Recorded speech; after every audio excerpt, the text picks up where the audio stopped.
Move out, squad.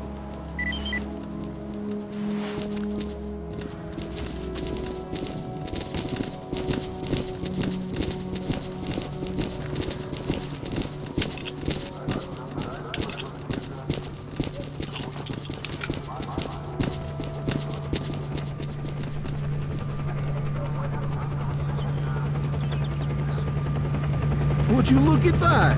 The sons of bitches actually made it. You were right, Strelok. Zombies!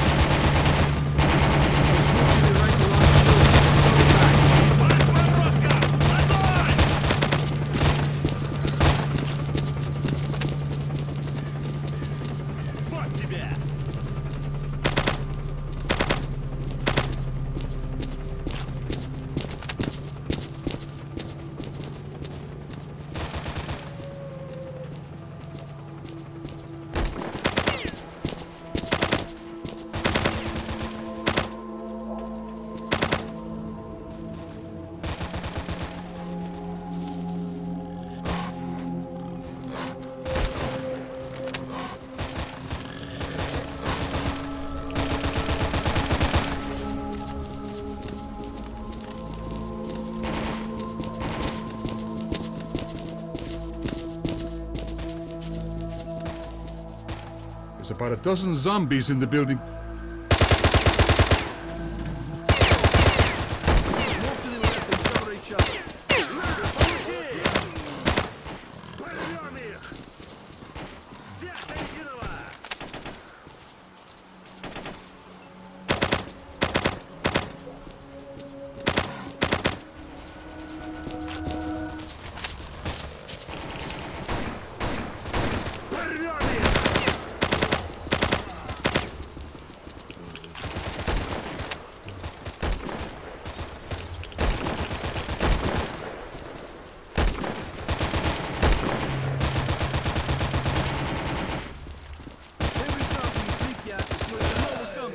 To move faster, run!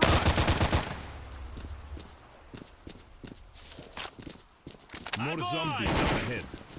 На тебя! На!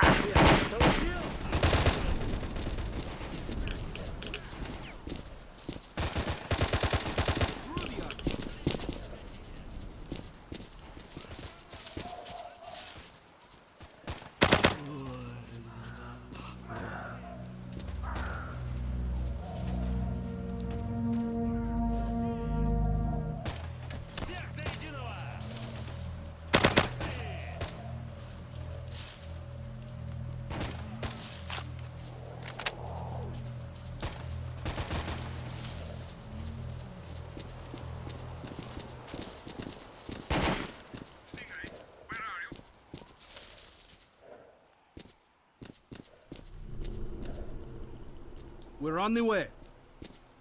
Our orders are to take off if we come under attack, so hurry the hell up! Roger that. We'll be there soon. Stay alert and follow orders. We're real close to the evacuation point. Let's move!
Oh, it's bastards again. Maybe we should go around the building. There is no time. Check your weapons and fire at will.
It's here.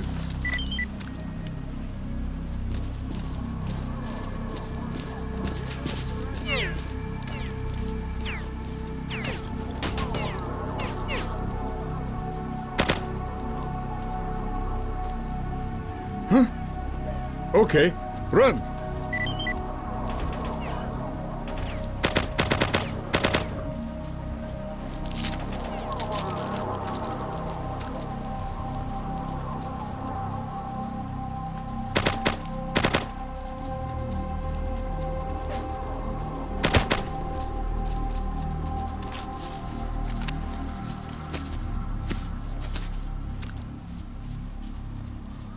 Major Detairev, we're taking heavy fire from an unidentified enemy. We cannot hold out for long. Shit! It's monolith fighters. We'll keep moving toward the choppers. На тебя! На! Вали-ка, дурак! Вот тебя! Вали-ка, дурак! Отморозкам! Огонь! To the choppers, go! Go! Go! Вали-ка, дурак!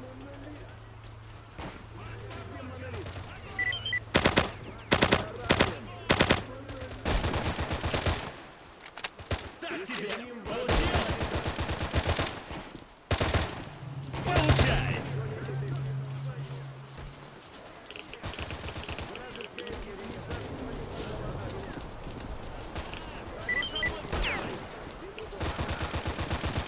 Огонь! Скопытил!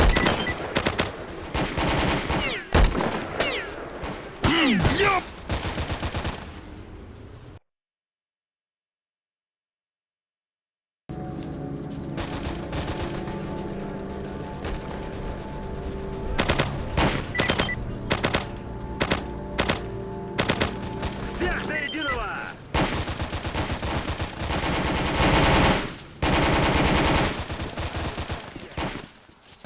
Влепился тебе!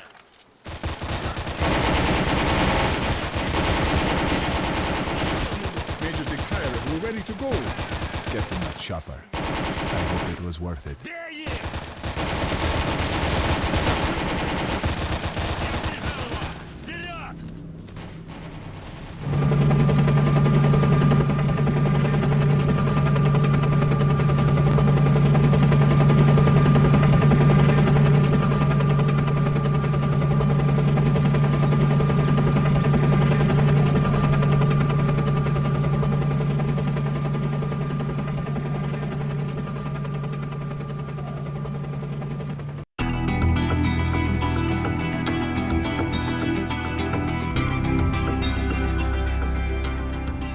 As a reward for successfully completing his investigation, Dektyrev was offered a promotion to colonel and the position of mission coordinator. He declined the opportunity to work at the HQ and submitted a personal request to be sent to the zone as the USS Permanent Observer.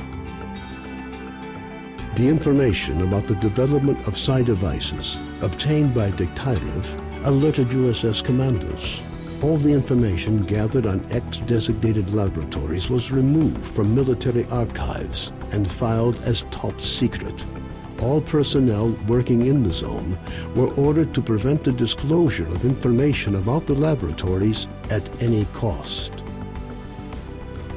Several experimental samples were made on the basis of technical documents for Item 62.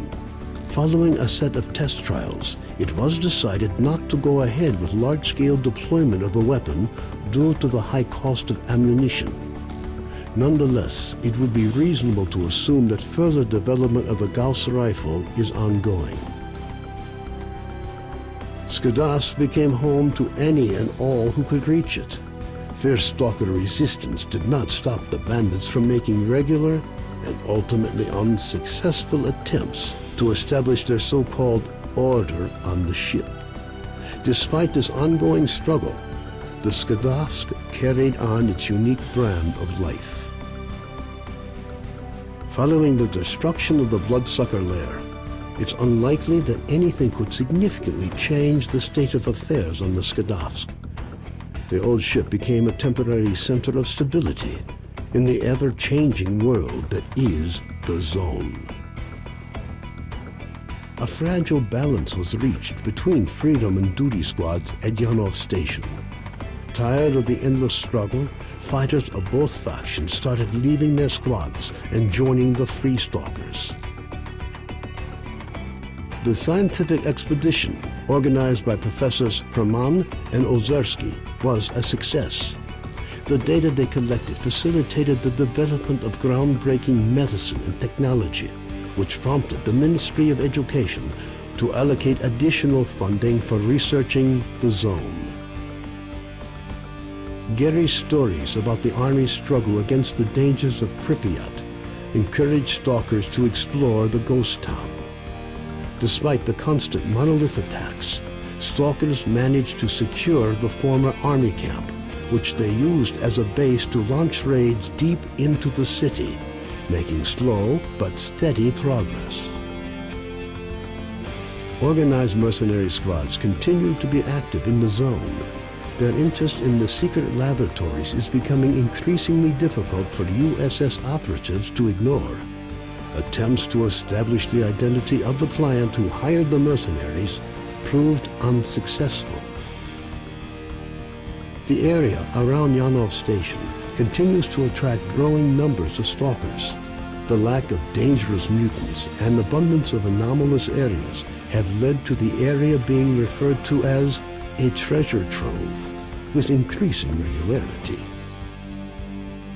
Zulu returned to duty's main base at the Rostov plant. Nobody knows what he discussed with the leader of duty, General Voronin, but several days later he was spotted at the head of a large squad on its way to the center of the Zone. Vano headed off to the freedom-controlled military warehouses, where his cheerful personality and optimism quickly earned him the popularity they merited. Ultimately, he took charge of a small group of researchers involved in investigating anomalous areas. A new group appeared in the Zone. They are well trained, but their objectives are not known. Rumors say they used to be monolith fighters. Their leader is known as Strider. Senior Lieutenant Sokolov continued to take part in flying missions over the Zone. During one such recon flight over Limansk, his aircraft was shot down by mercenaries. 2 weeks later, he was picked up by a patrol near the cordon. Within a month of his rescue, Sokolov had left the Air Force, joining a civil airline instead. A group of stalkers was forced to seek shelter on Noah's old barge during a particularly powerful emission. When the barge was attacked by a horde of snorks afterwards, stalkers were forced to concede that the barge was as good a defense against mutants as anything they'd seen. Even more astonishing was a litter of pseudo-dog puppies that Noah himself led into battle against the snorks. Having overcome his alcoholism, Cardin left the Skadovsk. Stalkers said he went to look for his missing friends. Several days later, he returned, suffering from wounds and radiation poisoning. As soon as his wounds healed, he left the Zone for the second and final time. Strelok passed on the information he obtained on his trip to the Chernobyl NPP to the USS commanders. This prompted the government to create a scientific institute for research of the Chernobyl anomalous area. Strelok took up the position of chief scientific consultant to the institute.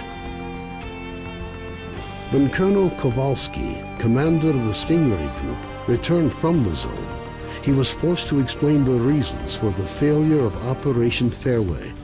Following a dragged-out investigation and the brass's failed attempt to make him the fall guy, the colonel was finally given an honorable discharge.